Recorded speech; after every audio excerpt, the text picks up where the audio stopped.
जरा सोचिए, अगर सरहद की रक्षा करने वाला जवान अपने ही देश में सुरक्षित नहीं है तो सामने वालों की मंशाएं क्या होंगी।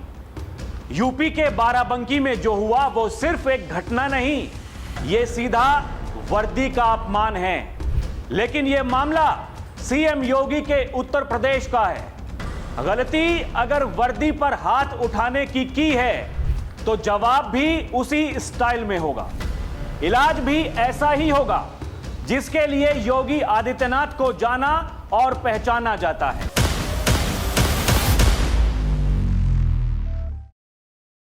दर्शकों नमस्कार, डीएनपी इंडिया में आपका स्वागत है। मैं हूं आपके साथ राहुल चौधरी।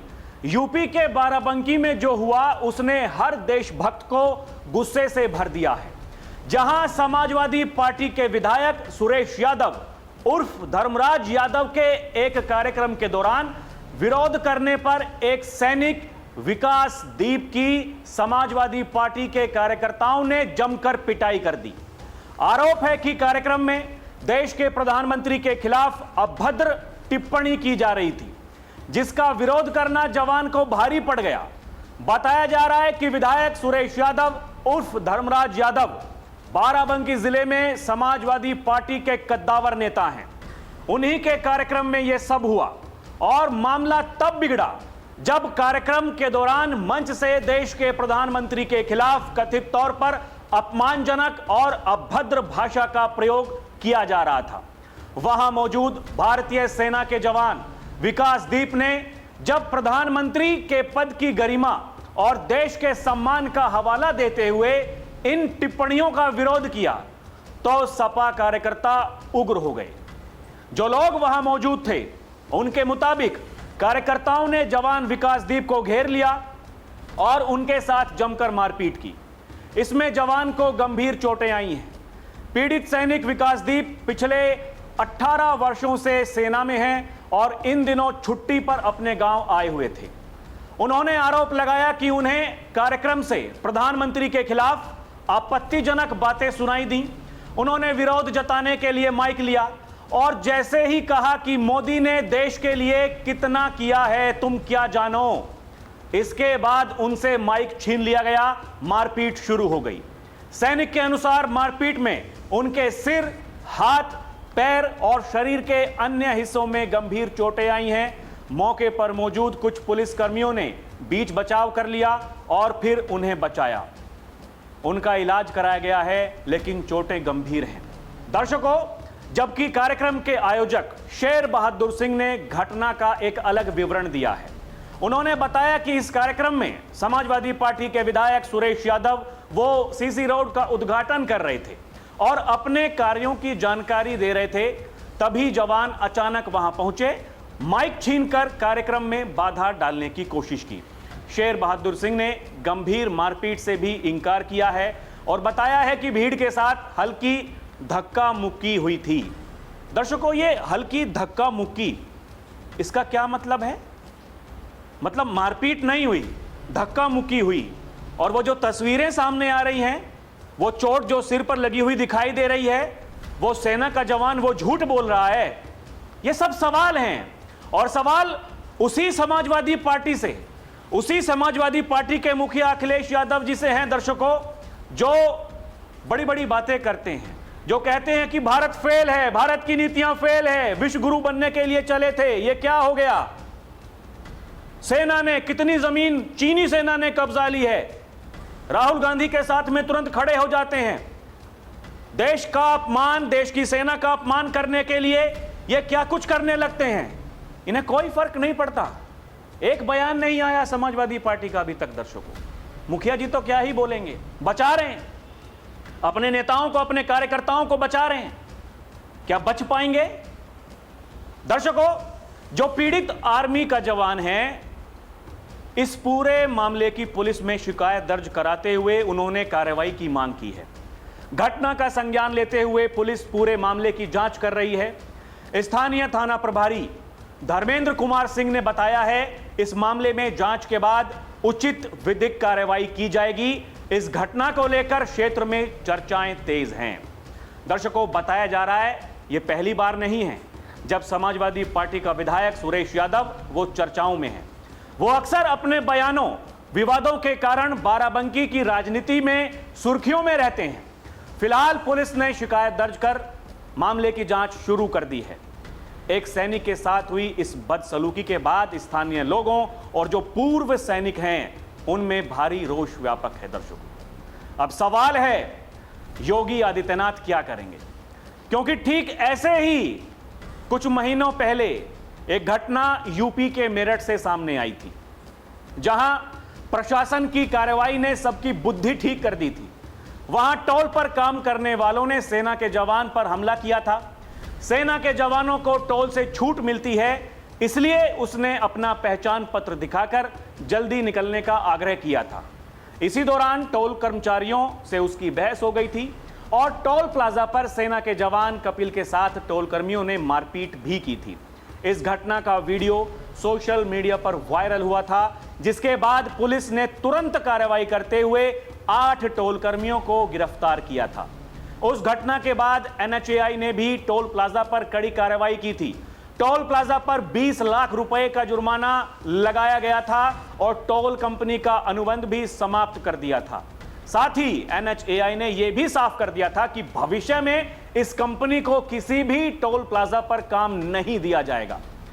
सेना के जवान के साथ हुई मारपीट की घटना, उसके बाद प्रशासन की कार्रवाई से फिर टोल प्लाजा कर्मचारियों का रवैया ही बदल गया था। घटना के बाद NHAI और पुलिस की सख्त कार्रवाई का असर मेरठ के कई टोल प्लाजा पर उस समय साफ दिखाई दिया था। सोशल मीडिया पर ऐसी कई वीडियोस वो वायरल हुई थीं, जिनमें टोलकर्मी सेना के वाहनों को सम्मान देते हुए, सैल्यूट करते हुए, उनको पानी पिलाते हुए नजर आए थे। दर्शकों, अगर सियासी जानकार इस बात को कहते हैं कि कुछ भी करना योगी आदित्यनाथ को कभी चैलेंज मत करना। योगी आदित्यनाथ ये कहते हैं कि वर्दी, वो चाहे सेना कर्मी की वर्दी हो या फिर पुलिसकर्मी की वर्दी हो, वर्दी का सम्मान होना चाहिए। लेकिन ऐसे लोग दर्शकों सेना के जवान के साथ में मारपीट करते हैं और फिर अपने कार्यकर्ताओं को बचाने के लिए ये कहते हैं कि आकर के माइक छीन लिया था। अरे वो देश का जवान है। अगर प्रधानमंत्री नरेंद्र मोदी के खिलाफ कोई अभद्र भाषा का इस्तेमाल किया जा रहा था तो उसको पीड़ा हो रही थी। वो देश का जवान है, प्रधानमंत्री देश के प्रधानमंत्री हैं, वो किसी पार्टी के नहीं हैं। चुनाव, हाँ पार्टी, दर्शकों देखिए ये आरोप प्रत्यारोप ये चलते हैं, अपनी अपनी पार्टी की बात होती हैं, लेकिन अगर वो कहीं बाहर जाते हैं विदेशी दौरे पर तो वहां लिखा जाता है prime minister of India, Bharat के प्रधानमंत्री, भारतीय जनता पार्टी के प्रधानमंत्री नहीं लिखा जाता है। देश के जवान हैं, देश के लिए काम करते हैं, देश की सरहदों की रक्षा करते हैं।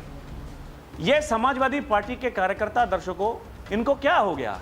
अभी कुछ दिनों पहले कि जी नोएडा नहीं जाएंगे, नोएडा नहीं जाएंगे, लेकिन क्योंकि दिखाना है अब कि हमारा PDA कितना महान हो गया।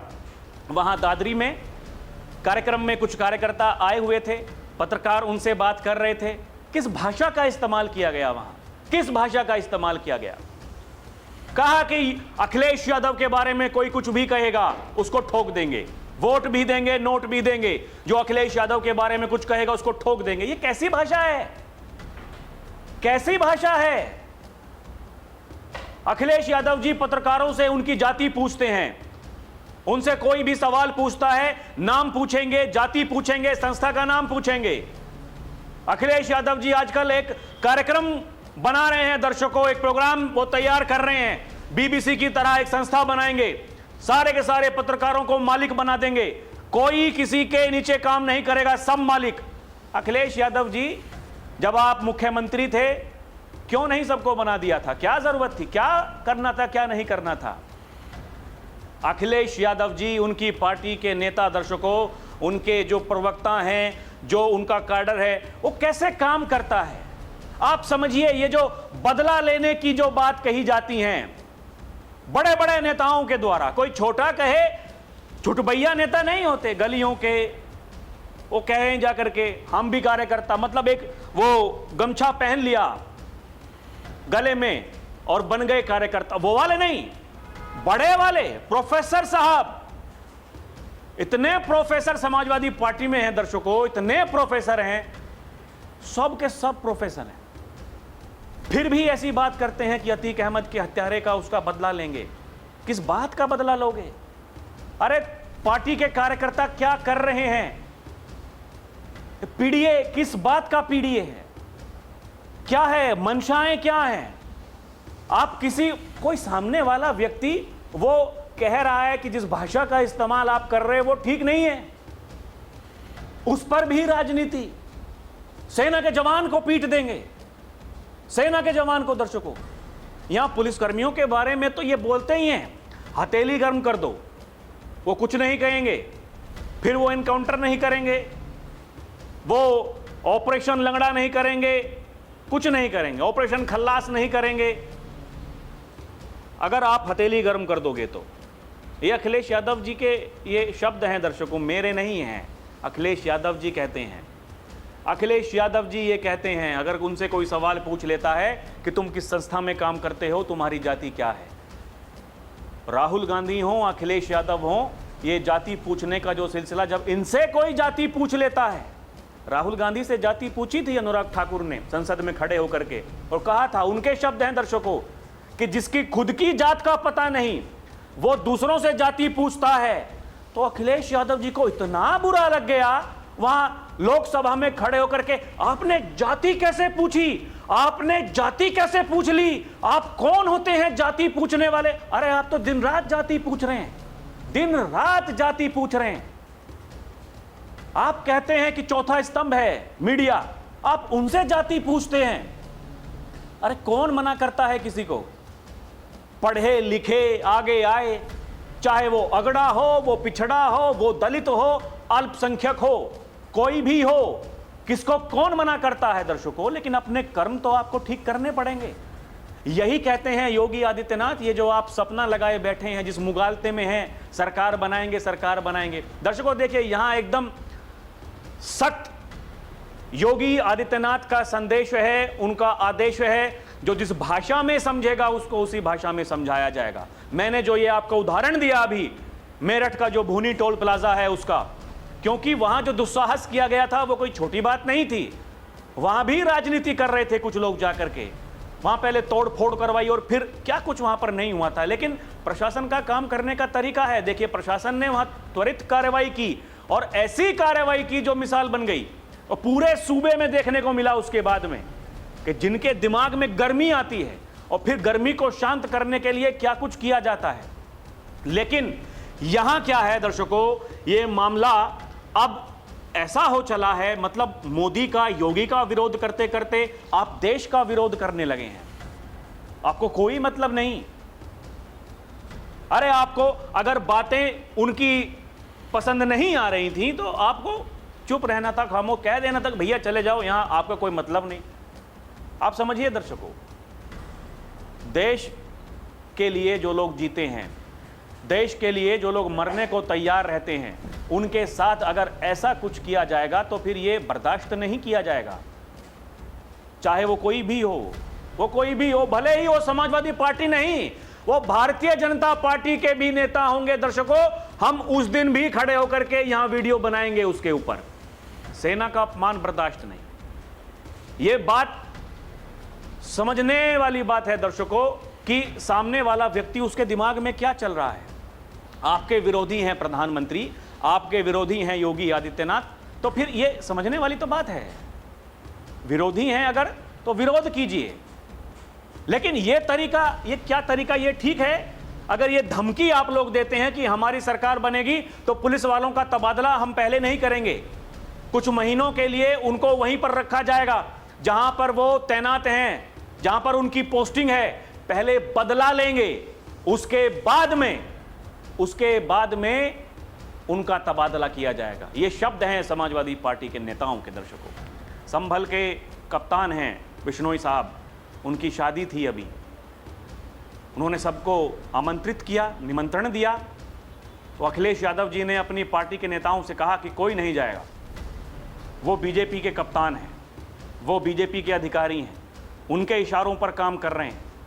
अगर दंगाइयों पर, उपद्रवियों पर कार्रवाई हो रही है दर्शकों, तो बीजेपी के कहने पर हो रही है, सरकार के कहने पर नहीं हो रही है, बीजेपी के कहने पर हो रही है। क्या ये सरकार का दायित्व नहीं कि दंगों को रोकें, उपद्रव को रोकें, क्या प्रशासन को हाथ पर हाथ रख के बैठे रहना चाहिए, जैसे 2012 से 2017 के बीच में बैठे रहते थे लोग, कहते थे ऊपर से ऑर्डर नहीं।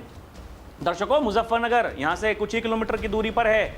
मुजफ्फरनगर में देखा, जो अधिकारी काम कर रहे थे रातों रात उनका तबादला कर दिया। रातों रात, महीनों तक मुजफ्फरनगर जलता रहा और किसी के मुंह से मुजफ्फरनगर के नाम पर मैं नहीं निकला। दर्शकों, 2012 से 2017 के बीच में 900 से ज्यादा दंगे, 900 से ज्यादा केवल 5 वर्षों में। 9 वर्ष हो गए योगी आदित्यनाथ की सरकार को, एक दंगा नहीं।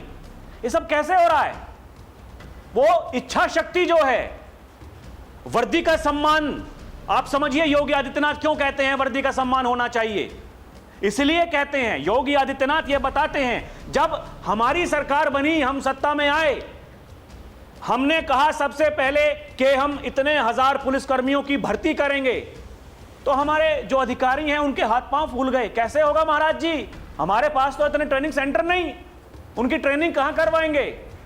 तब योगी आदित्यनाथ ने, जो देश के गृह मंत्री हैं, उस समय पार्टी के अध्यक्ष थे अमित शाह, उनके साथ में, रक्षा मंत्री के साथ में मिलकर के, गृह मंत्री, उन सब के साथ मिलकर के बैठक की। मैं ये 30,000 से ज्यादा भर्ती करना चाहता हूं, लेकिन मेरे पास में ट्रेनिंग सेंटर नहीं है। उन्होंने कहा कि आप करवाइए महाराज जी, कोई बात नहीं, ट्रेनिंग सेंटर हम आपको वो उपलब्ध करवाएंगे। फिर चाहे वो सेना के हों, वो सीएपीएफ के हों, वो जो दूसरे राज्य हैं उनके जो ट्रेनिंग सेंटर हैं, वहां उनकी ट्रेनिंग करवाई गई। अभी कुछ दिनों पहले 60,244 पुलिसकर्मियों की भर्ती हुई। दर्शकों, सबकी ट्रेनिंग यहीं उत्तर प्रदेश में हो रही है। इन लोगों ने पीएसी, जो उपद्रवियों का काल है दर्शकों, उसको बंद कर दिया था। पीएसी की सारी यूनिट बंद कर दी थी समाजवादी पार्टी ने, उनकी सरकार ने। किस लिए? क्योंकि वो उपद्रवियों को वो दौड़ा दौड़ा कर पीटती है, वो दंगाइयों की बुद्धि ठीक करती है। यही तो कहा योगी आदित्यनाथ ने, ये फर्क है ये आप में और हमारे में। हम ऐसे काम करते हैं, आप ऐसे काम करते हो। आप उनको प्रश्रय देते हो, मुख्यमंत्री आवास पर बुला करके उनका माल्यार्पण करते हो। आप तो माफियाओं के कुत्तों से भरे मंच पर हाथ मिलाते हो। वो आपकी कार्यशैली हो सकती है, लेकिन हमारी कार्यशैली अलग है, यही कहते हैं योगी आदित्यनाथ। दर्शकों, और समाजवादी पार्टी के कार्यकर्ता एक फौजी को पीट रहे हैं, फौजी को पीट रहे हैं। दर्शकों, यह समझ से परे है। इंतजार रहेगा मामले में क्या आगे होगा दर्शकों, लेकिन आपको क्या लगता है हमें कमेंट करके बताएं। अभी के लिए इतना ही। आप देखते रहें डीएनपी इंडिया, हर खबर भरोसे के साथ। और दर्शकों, चैनल को सब्सक्राइब करें। हमारा एक और चैनल है डीएनपी भारत, आप उसको भी सब्सक्राइब करें। बहुत बहुत धन्यवाद। नमस्कार। जय हिंद, जय भारत।